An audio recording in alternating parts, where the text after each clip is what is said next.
Hoje, como o Emerson comentou aí, nós vamos falar sobre a construção de hábitos. Como é que eu me transformo, de fato, na pessoa que eu desejo ser. Se você está aqui conosco, é porque muito provavelmente você busca alguma mudança em alguma área da tua vida, alguma mudança em algum aspecto, seja ele motivacional, seja ele espiritual, seja ele de relacionamento. Você busca algum caminho que te traga que te coloque, né, no trajeto da vida que você deseja construir. Porque muito provavelmente você já tentou, de algumas formas, e fazer isso sozinho também, e não tem conseguido avançar. Sozinho é muito mais difícil, né? Nós precisamos entender que nós somos seres sociais. Nós estamos nesse mundo aqui, e desde que o mundo é mundo, nós estamos aqui sempre contando com a colaboração do outro. Lá nos primórdios, as pessoas que não conseguiam conviver junto com aquele grupo, aquela tribo, essas pessoas elas tinham uma chance muito pequena de sobreviver no mundo sozinhas. Então, nós precisamos estar conectados e precisamos sempre do apoio de pessoas, sejam mentores, alguém que você admira, e isso vai ajudar você nesse caminho aí de construção. Então, para começar aqui falando sobre hábitos, deixa eu ver, passou, ok. Eu quero trazer aqui uma frase aqui da autora do livro Good Habits, Bad Habits, que é a psicóloga, a Wendy Wood. Esse livro, até onde eu sei, ele não tem tradução para o português, mas talvez você encontre. É muito fantástico no sentido de você procurar entender como é que se processa um hábito na tua vida, na tua cabeça, na tua mente, como é que isso se processa e como é que você faz esse processo de transformação. E ela diz o seguinte, numa entrevista que ela deu: nas pesquisas que eu fiz, descobrimos que cerca de 43% do que as pessoas fazem todos os dias são ações repetidas no mesmo contexto. É aquele processo automático, você faz sem perceber, geralmente enquanto pensam em outra coisa. Quem nunca estava dirigindo o carro e chegou no destino e ficou tentando lembrar do trajeto até chegar ali? Quem nunca fez isso, não é verdade? Quem nunca estava, de repente, na cozinha ali, cuidando de alguma coisa ali no fogão, e para aquilo, né, na hora certa você tirar ali, acabou a tua cabeça ali viajando para outros temas e você acabou deixando aquilo passar do ponto, queimar. Então, isso é que é um hábito. Um hábito é uma espécie mental, é uma espécie de atalho mental para repetir algo que fizemos no passado, que funcionou e que nos deu alguma recompensa. Isso foi o que a Wendy Wood falou na entrevista que ela deu.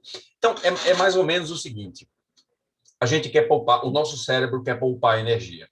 Ele quer poupar para que você não corra risco, para que você não corra perigo, e ele guarda sempre energia para os momentos necessários, para a hora em que você precisa usar isso. Então, o que ele faz? Se um determinado assunto acontece no mesmo contexto, automaticamente você vai executar aquela ação, porque você não vai pensar, né? Cerca de 90% das decisões que nós tomamos todos os dias são automáticas. Você está aqui, eu estou aqui sentado e eu estou movimentando as minhas mãos, mas isso é um processo automático. Eu não estou aqui pensando, eu não estou aqui racionalmente deliberando que eu vou abrir as mãos agora e vou conectar as mãos mais uma vez. Eu não estou racionalizando isso. É um processo automático. Como eu estou aqui agora com os meus pés, mudei de posição, é automático, é um processo que eu não faço. E a grande maioria, boa parte daquilo que nós fazemos todos os dias acontece nesse contexto. Tudo num processo automático. Para quê? Para poupar energia. Nosso cérebro é bem esperto. E aí, como é que se divide isso, né? A gente traz a ilustração aqui de um iceberg para poder mostrar de forma mais clara que lá em cima, aquela pontinha do iceberg, é isso que a gente enxerga, né? Você vai ali no oceano, quando você olha, você normalmente só enxerga a pontinha e o iceberg é muito maior do que você está visualizando. Então, na nossa mente se processa dessa forma. Aquilo que a gente vê, as ações que nós tomamos de forma consciente representam apenas 10%. Aquelas que estão no campo do pré-consciente, logo abaixo da superfície, representam mais 10%.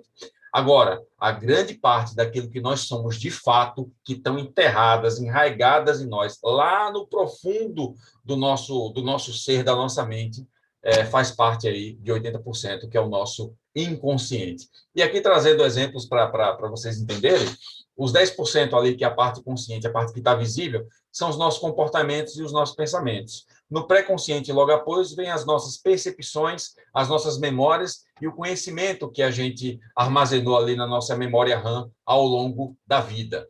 E já no inconsciente, porque muitas vezes nós queremos tratar um problema que para nós assim é o que está visível, mas a questão muitas vezes ela é muito mais profunda do que possamos imaginar. Como um hábito, por exemplo.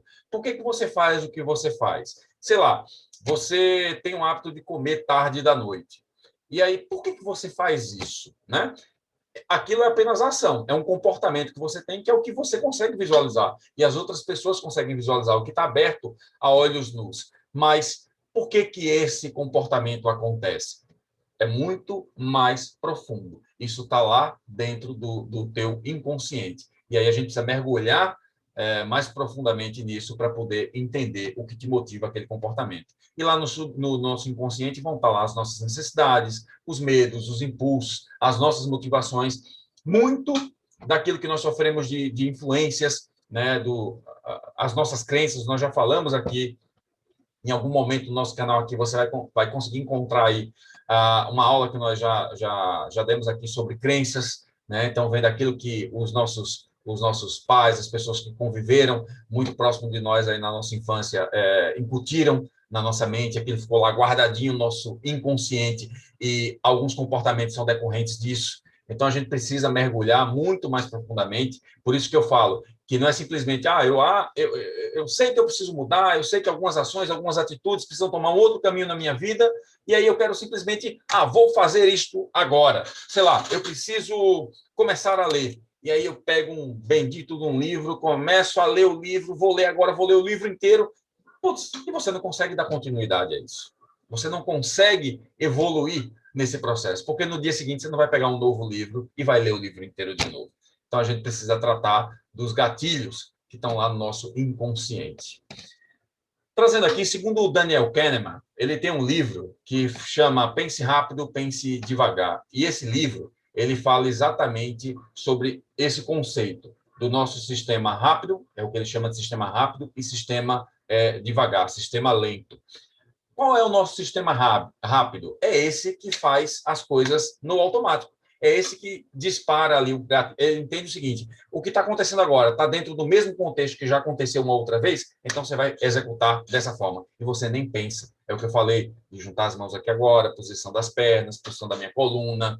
É o fato de eu, de repente, dar uma coçadinha aqui, mas foi inconsciente. Né? Eu acabei. Quem já não ouviu? Eu fiz isso, mas fiz inconscientemente. Né? Eu te respondi daquela forma, mas foi inconscientemente. Lá no teu inconsciente tem alguma coisa que tá presente lá, está arraigada lá, que te fez disparar aquele comportamento. E esse nosso sistema rápido é exatamente para poupar a nossa energia, para que a gente guarde ela para momentos de maior decisão, para momentos de maior dificuldade. Então, nosso cérebro nos faz poupar. E aí ele é irracional, ele é instintivo.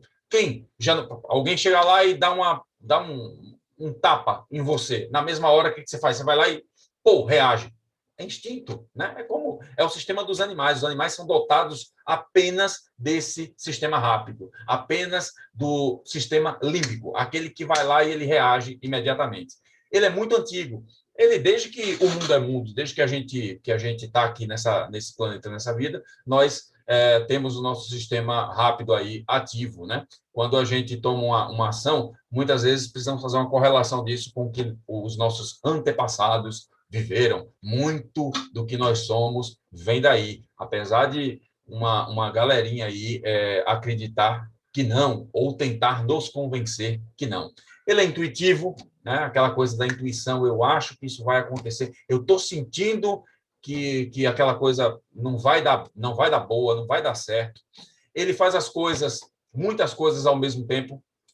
Então, ele é aquele sistema que cuida da multitarefa, né? Então, você está aqui balançando a criança, você está cuidando aqui do fogão. Então, assim, ele trata de muitas coisas ao mesmo tempo. A coisa apareceu, eu faço, apareceu outra, eu faço. Eu estou digitando aqui um e-mail, chegou uma mensagem no WhatsApp, eu largo o e-mail, vou para o WhatsApp. Aí alguém veio falar comigo, eu larguei o WhatsApp, fui falar com a pessoa. Então, o nosso sistema racional é isso. Por quê? Porque ele é intuitivo, né? Não requer esforço. Então, como eu disse, está dentro do mesmo contexto, ele já dispara o gatilho e você faz sem nem perceber. É rápido, nunca se cansa e ele é inconsciente. No outro ponto, nós temos o nosso sistema 2, que é o sistema devagar. Ele é responsável pelo pensamento consciente, é quando você para, analisa. Imagina uma conta. Se eu perguntar para você aqui, 2 vezes 2 aqui, você vai me responder. Agora, se eu falar para você 17 vezes 34, provavelmente você vai precisar parar, pensar, ponderar, racionalizar, e dentro de alguns instantes, se você não for um gênio ou uma gênia aí do outro lado, você vai conseguir me dizer aqui qual que é o resultado dessa multiplicação. Então, esse cara que demora mais é o sistema 2, é o sistema devagar. Ele é muito recente na evolução humana. A gente não racionalizava as coisas lá nos primórdios, né? Sabia que tinha que comer, uma necessidade de sobreviver, precisava comer e reproduzir. Então, era comer e reproduzir, sobreviver naquele planeta ali, né, no planeta hostil, da forma como nós tínhamos. Então, ele entendia, via a caça ali, estava com fome e ia embora caçar. Né? Entendia que precisava procriar, fazer a sua sucessão, né, de gerações, então ele procriava. Apenas essas duas coisas. Então, esse nosso sistema lento, a racionalização das coisas, a ponderação, ele é muito recente na nossa história. Ele necessita de muito esforço, e como o nosso cérebro quer poupar esforço, então ele dispara sempre o automático. Sabe aquela coisa? Você fala sem pensar, né? Bateu aqui, você já responde sem nem analisar a situação. Ele se cansa rapidamente. Quem nunca se sentiu exausto aí, acabado no final do dia, porque teve que racionalizar demais. Quando você vai fazer um planejamento, por exemplo, da tua vida, você precisa racionalizar muitas coisas, você termina o dia exausto. Por exemplo, nós estamos aqui gravando essas aulas aqui, e quando a gente termina a aula, dá um cansaçozinho mental, porque nós precisamos trazer muitos elementos aqui para passar para vocês. Então, é muita racionalização de conteúdo. Ele é lento e ele é racional, também é dedutivo. E como é que, falando agora do nosso comportamento, né? Como é que um comportamento surge? Comportamento, aquele carinha que está lá na pontinha do iceberg, lá em cima da superfície, que é o que as pessoas enxergam. Mas vamos falar agora por que ele surge, de onde ele vem. Ele vem do nosso pensamento. Então, o nosso pensamento, o nosso comportamento, ele começa sempre pelo nosso pensamento. Então, o pensamento, ele leva a uma ação. Você pensa, você executa. A partir do momento que você pensa sobre a determinada coisa no mesmo contexto e você realiza sempre a mesma ação, isso acaba se tornando um hábito. E um hábito te leva ao comportamento que você tem hoje. Quer você queira, quer você goste ou não.